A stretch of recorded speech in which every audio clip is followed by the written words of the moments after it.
twongeye kubasuhuza mwe mukurikiye Loud TV 250 muri aka kanya. Njye ni Umutoni Deborah, tubahaye ikaze. Twe turi kumwe na Dr.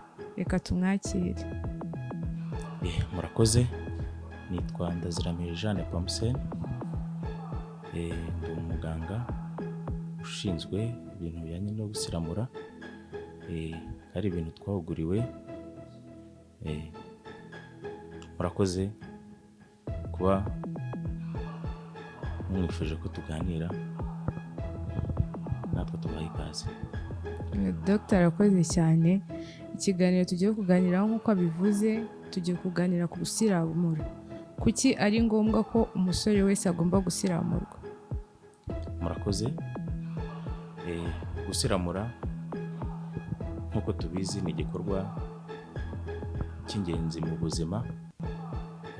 Akaba ari igikorwa kidufasha kwirinda indwara zimwe na zimwe zandurira mu mibonano mpuzabitsina, urugero nka sida, indwara zo mu myanya myibarukiro. Hakaba n'ikindi twavuga ko mu buryo bwa esthétique, bituma igitsina cy'umugabo kiba kimeze neza, kigaragara neza. Kuki usanga akenshi abasore baba mu byaro usanga agejeje nk'imyaka 20 atarasiramurwa, ubwo nta kibazo bishobora kumutera? Murakoze. Akenshi usanga abantu mu cyaro impamvu batisiramuza kenshi hakiri kare. Icya mbere niba twakita nk'ubujiji, cyangwa se kuba badafite n'amakuru ahagije. Ikindi usanga ari abantu bagira ubwoba gusiramurwa, ari bazababara, hakazamo ububabare bwinshi cyane. Ubwo rero bituma abantu bo mu cyaro, kuko nta makuru menshi baba bafiteho, batinda kwisiramuza bakarinda bagera muri iyo myaka yo hejuru. Ubwo rero n'imyumvire nyine narimo babwira mbere, imyumvire nayo rero usanga nayo ibigiramo uruhare ku buryo badashobora kwisiramuza bakiri bato. Ese Dr. hari imyaka runaka abantu bagomba kwisiramuzaho? Oya, nta myaka navuga ngo iri fixe, kuvuga ngo umuntu ngo ufite imyaka ngo niwe ugomba kwisiramuza, cyangwa se ngo niwe tuvuge wenda ari nk'umwana uvuka, yego, niyo washaka yahita yisiramuza ako kanya. Imyaka yisiramuza. Yego. Abadukurikiye nabo bari kumva ko nta ngaruka umuntu yagira igihe cyose yajya kwisiramuza, nta kibazo agomba kugira. Ahubwo ni uko tubona abenshi bagira isoni, akagira isoni, akaba se umuntu uri bubone mfite iki gihagararo ngana gutya nibwo ngiye kwisiramuza, baratekereza iki? Ariko ndakeka basubijwe. None ugiye kudufasha udusobanurire muri rusange akamaro ko kwisiramuza, kuki tugomba kwisiramuza muri rusange? Murakoze. Ndagira ngo mbabwire akamaro ko kwisiramuza. Kwisiramuza mbere na mbere turabanza tuvuge uko tubikora. Kwisiramuza ni uburyo bwo gukuraho agashishwa kari ku gitsina ko hejuru, ni agashishwa ko hejuru. Ubwo rero ni igikorwa dukora twaguteye ikinya ku buryo utababara. Ubwo rero akamaro rero narimo mbabwira ni kwisiramuza biturinda indwara, cyane cyane indwara. Ubu dufite ikibazo cy'indwara zandurira mu mibonano mpuzabitsina. Cya mbere ni sida. Umuntu usiramuye afite amahirwe menshi 60% yo kuba utakwandura virusi itera sida. za mburugu, za sifilisi n'izindi nyinshi cyane. Ubwo rero leta y'u Rwanda turayishimira kuko yabashije gutekereza ikibazo cy'izo ndwara. Ubu mu bigo byose bya leta basiramurira ku buryo ugendayo ikibazo ufite bahita bagusiramura, ku buryo udashobora kuvuga ngo wabuze uko wisiramuza. Ahubwo icyo nashishikariza abantu n'ubundi bikuremo ibyo bintu byo kumva yuko kwisiramuza umuhunga, nibyo nanamabwira ibintu bijyanye n'imyumvire, kumva ngo kwisiramuza ngo umugabo wanjye niba agiye kwisiramuza ngo agiye kuba indaya. Ntabwo ari byo. Ni uburyo bw'isuku, ni uburyo bwo kwirinda indwara zandurira mu mibonano mpuzabitsina ku mugore ndetse no ku mugabo. Urumva umugabo nahura n'izo ndwara zandurira mu mibonano mpuzabitsina, ubwo n'umugore nawe azandura ubwo burwayi. Ni ibyo rero nagira ngo nshishikarize abantu nabo bikuremo iyo myumvire itari yo. Murakoze. Abavuga ko kwisiramuza bituma ubugabo bwabo buba butoya, bo wababwira iki? Ibyo byo ko ngo umuntu wisiramuje, cyangwa se hari n'ukuntu babivuga ngo iyo umwana yisiramuje akiri muto igitsina cye kidakura. Ibyo ni ukubeshya. Bavuga ngo niba igitsina cyawe Imana yarakikuremanye yuko kizakura kikagera aha ngaha, ntabwo kwisiramuza ari byo bizatuma kigabanyuka. Ibyo ngibyo ni imyumvire y'abantu, ariko iyo myumvire bazayikuremo. Ntabwo igitsina kigabanyuka ngo ni uko bagusiramuye. Ikindi kibazo, kwisiramuza bikuraho kurwara sida? Ntabwo bikuraho kurwara sida, ahubwo bikugabanyiriza ibyago byo kwandura sida. Impamvu bigabanya, tubivuga ko bigabanya, iyo bagusiramuye igitsina cyawe cya gihu kiri hejuru, igihu gisigara kiragenda kigakomera. Rero kwa kundi gikomeye n'iyo gukora imibonano mpuzabitsina, n'iyo waba utakoresha agakingirizo, kuko kagahu kaba karakomeye ko ku gitsina, bituma hatabaho gukomeretsanya kuko haba hakomeye. Ariko noneho umuntu udasiramuye, kuko cya gihu twakuyeho kiba gipfundikiye umunwa w'igitsina, ubwo icyo gihe iyo ari gukora imibonano mpuzabitsina igitsina cye kigakora, mbese biba bikubanaho, aho ngaho harabaho gukomeretsanya byoroshye. Ariko uba udasiramuye ntabwo habaho gukomeretsanya kuko cyamaze gukomera igitsina, mbese umutwe wacyo.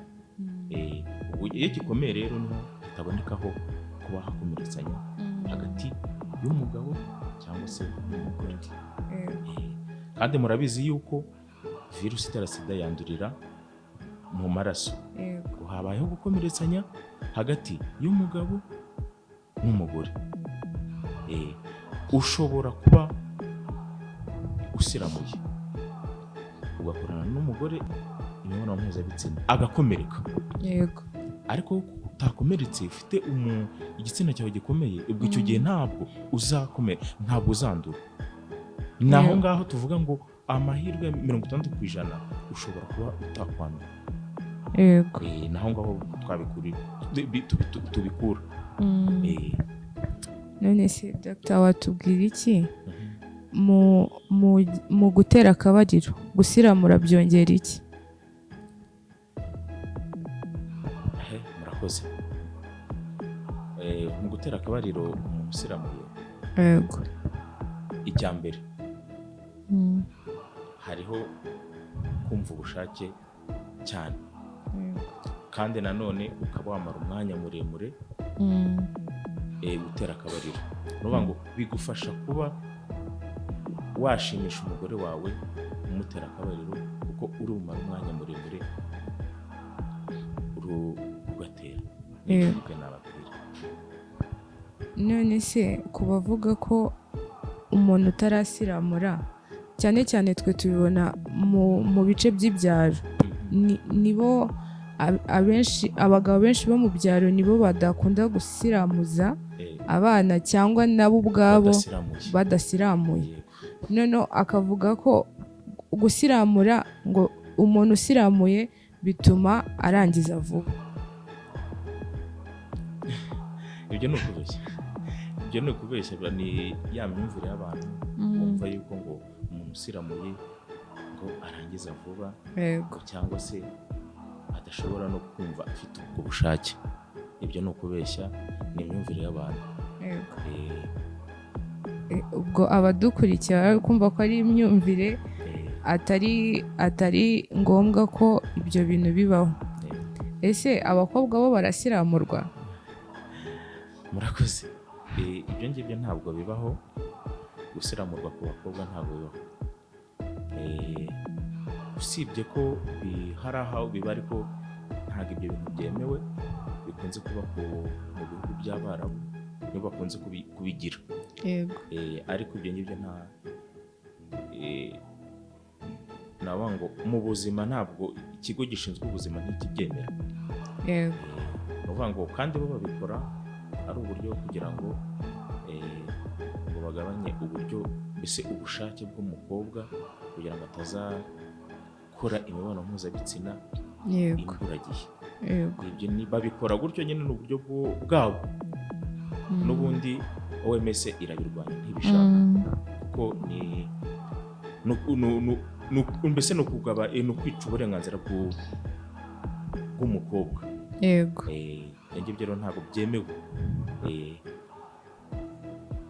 Muri Uganda basiramura abakobwa. None mu Rwanda twamaze kubona ko hari abana benshi bari munsi y'imyaka 18 nibo basigaye batwara inda zitateganyijwe. Haza kubaho igitekerezo, umuntu aravuga se abo bana babaye babasiramura kugira ngo ubwo bushake kuko butabayeho n'izo nda ntibazitwara vuba. Wababwira iki? Ese ni byiza babikora cyangwa? Njye sinabashishikariza ko babikora, kuko aba ari ibintu bizakugiraho ingaruka igihe kirekire. Ubwo mu gihe kizaza, mbese nibyo nshatse kubabwira. Bivuze ngo wa muntu basiramuye gutyo, urumva wenda ari umurinzi kuba yasama izo nda zitateganyije. Ariko n'ubundi ni ibintu bizamugiraho ingaruka mu gihe azashaka. Mu rugo rwe uzasanga n'ubundi byaramukurikiranye, bwa bushake twarimo tuvuga bwaragiye. Ubwo urumva rero ntibyemewe. Ikindi kibazo ku bantu bavuga ko umuntu usiramuwe akiri mutoya ashobora kutabyara. Ibi kuvuga ngo umuntu usiramuye ashobora kuba ikiremba kubera ko yasiramuwe, ibyo ni ukubeshya.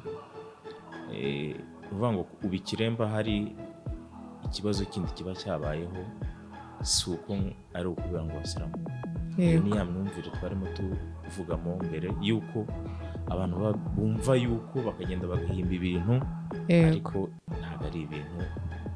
Ntabwo gusiramura ari byo byatuma umuntu aba ikiremba. Ubwo ko hari abantu akenshi basiramurwa bakuze, bakunda kuvuga ko iyo bamaze kubasiramura nyuma yaho bagira ibibazo. Ni ibihe bibazo bagira? Ni gute ibyo bibazo babyirinda? Umuntu usiramuwe ari mukuru, hari ingaruka ashobora kugira. Nibyo ngira ngo mbaganirizeho.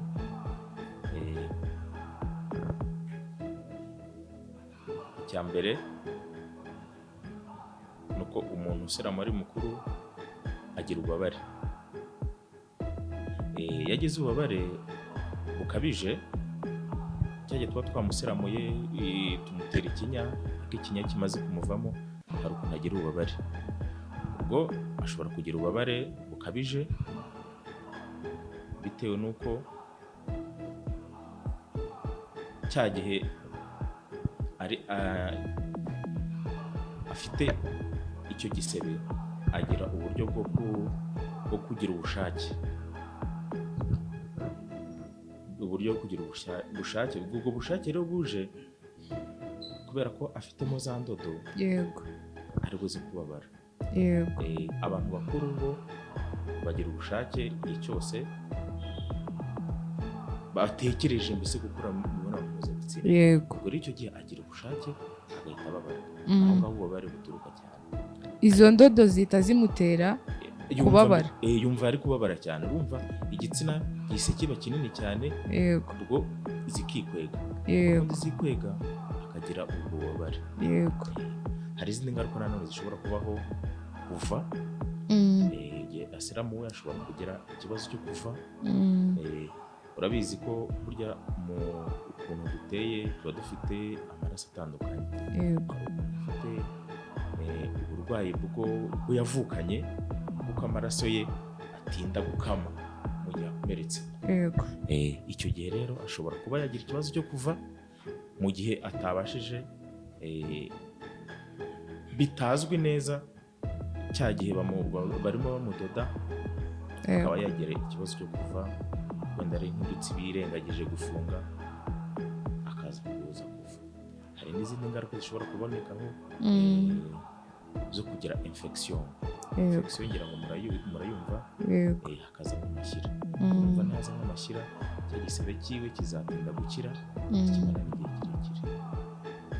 Hari n'ubundi n'izindi ngaruka ariko zo bavuga ko ari ingaruka zaturutse ku muganga wamukoreye icyo gikorwa. Hari uburyo ashobora kuba bari kudoda bagafunga umuyoboro unyura mu inkari, izo ni ingaruka ziturutse ku muntu wamukoreye icyo gikorwa, ako nazo twazita ko ari ingaruka ashobora kugira. Ibyo ngibyo umaze kutubwira ingaruka umuntu ashobora kugira amaze kwisiramuza. Ni gute twakwirinda cyangwa se abadukurikiye bakwirinda izo ngaruka bamaze kwisiramuza bakuze? Hariho zimwe ngaruka nakubwiye ashobora kuba kwirinda, yego, nk'ubwo buribwe urumva nta kindi wabukoraho, ariko nk'ibyo bijyanye n'ama infection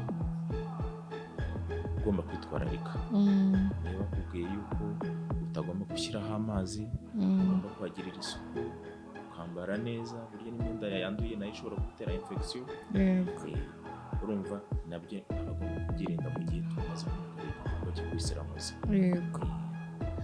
Hari ikindi kibazo abantu bakunze kwibaza, aho se umuntu unywa itabi n'inzoga bavuga ko ikinya kitamufata, nibyo cyangwa ni amagambo y'abantu? Murakoze cyane. Ni ukuvuga ngo ibyo ngibyo wumvise koko nibyo. Ni ukuvuga ngo iyo unywa inzoga cyane cyangwa se unywa iryo tabi cyane, biragenda bigashyiramo mu mubiri wawe ibintu n'ubundi bimeze nk'ikinya, mbese niyo mpamvu wumva inzoga akenshi avuga ngo ni ikinya. Ubwo rero cya kinya duteye twebwe kikaza kigasanga umubiri wamaze kumenyera ibindi, noneho ugasanga ntikigufashe bitewe n'uko umubiri wamaze kumenyera ibyo bindi bigabanya navuga ngo umubiri wawe warahindutse.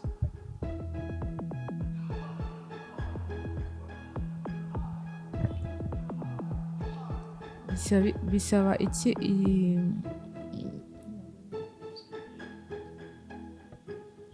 bisaba igihe kingana gute kugira ngo umuntu abe yakira, kugira ngo abashe gutera akabariro?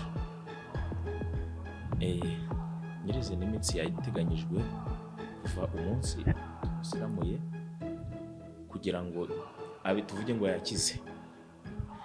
Ibyo tuvuga ngo gukira ni kwa kundi tuvuga ngo ari yemerewe kuba yakora imibonano mpuzabitsina, akaba ari kwa kundi ari buze kuba nta gisebe gifite ku gitsina cyangwa nta zindi ngaruka zishobora kubonekamo, kugira ngo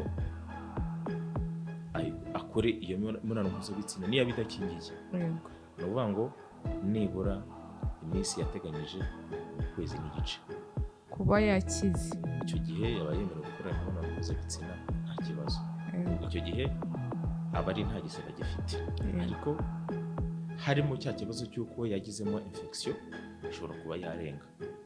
Kuko urumva niba igisebe cyari gufatana mu minsi 5 kikaba kigeze mu minsi 30 kitarafatana, icyo gihe urumva rero no gukira bizafata igihe kirekire, igisebe kimare igihe kirekire cyane. Dr. tugana ku musozo, ni iki ubona washishikariza abafite imyumvire twakwita idasirimutse kugira ngo babashe kugana uwo muhango wo kwisiramuza? Murakoze. Dufite amahirwe y'uko na leta y'u Rwanda ngibyo nabyo biri mu bintu idushishikariza ndetse ishishikariza n'abaturage. Ubwo rero icyo nabwira abaturage cyangwa abantu bafite imyumvire itari myiza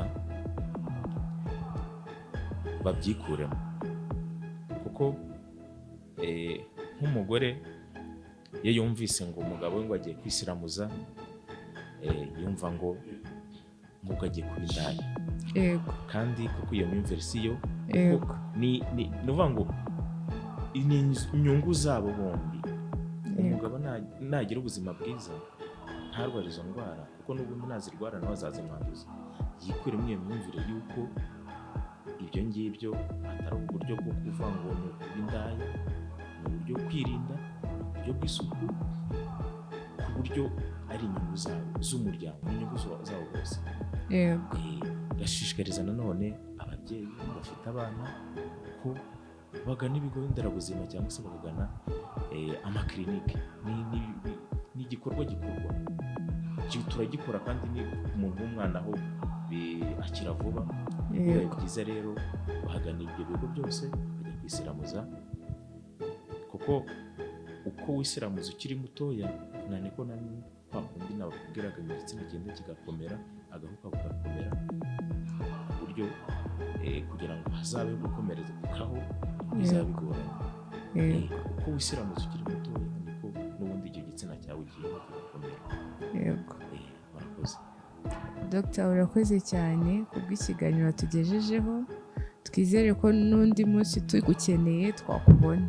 Nta kibazo. Abakunzi ba Love TV 250 mwakoze kubana natwe. Uyu munsi twaganiriye ku gusiramura. Mwabonye ko bitari ngombwa ko umuntu utarisiramuza kuko yakuze ngo ntabwo agomba kwisiramuza, igitsina nticyakura, gutera akabariro biratinda. Ntabwo ari byo, ahubwo ni ikibazo cy'imyumvire. Uyu munsi buri wese na leta yacu irashishikariza ko buri musore wese agomba kwisiramuza. Dr. yakoze cyane kubana natwe. Mwari kumwe nanjye Mutoni Deborah. Murakoze ko mwadukurikiranye.